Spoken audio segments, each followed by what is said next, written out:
சாய் பக்தர்களுக்கு என் அன்பு வணக்கங்கள். ஓம் சாய்ராம்.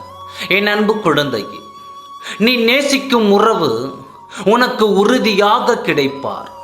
சாயப்பா, நான் நேசிக்கும் உறவை விரைவில் திருமணம் செய்ய வேண்டும் என்று என்னிடம் கோரிக்கையை வைத்தாயல்லவா? உறுதியாக சொல்கிறேன், நீ நேசிக்கும் உறவை நிச்சயமாக உனக்கு வரனாக கிடைப்பார். அவரே உன்னை தேடி வருவார். நீ எந்த அளவிற்கு அவர் மீது பாசம் வைத்து அன்பு வைத்து அவர் உன்னோடு சேர்ந்து வாழ வேண்டும் என்று நினைக்கின்றாயோ, அந்த மனநிலையில்தான் அவரும் இருக்கிறார். இப்பொழுது உன் துணையின் மனதில் உன்னை பற்றி ஞாபகம் இருந்து கொண்டே தான் உள்ளது.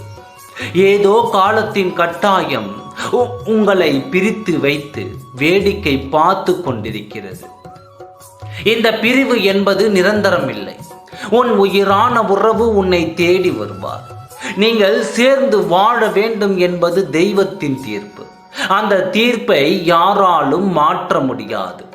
உன் கர்மா எதுவாக இருந்தாலும் அதை குறைத்து உன்னை சந்தோஷமாக குடும்பத்தோடு வாழ வைப்பது உன் சாயப்பாவின் கடமை. தைரியமாக இரு. உன் வாழ்க்கையில் இனி நடப்பதெல்லாம் நல்லபடியாக நடக்கும். நீ எதை நினைத்தும் மனம் கலங்காதே. சந்தோஷமாக இரு. நீ விரும்பியவாறே உனக்கு வரனாக கிடைப்பார்.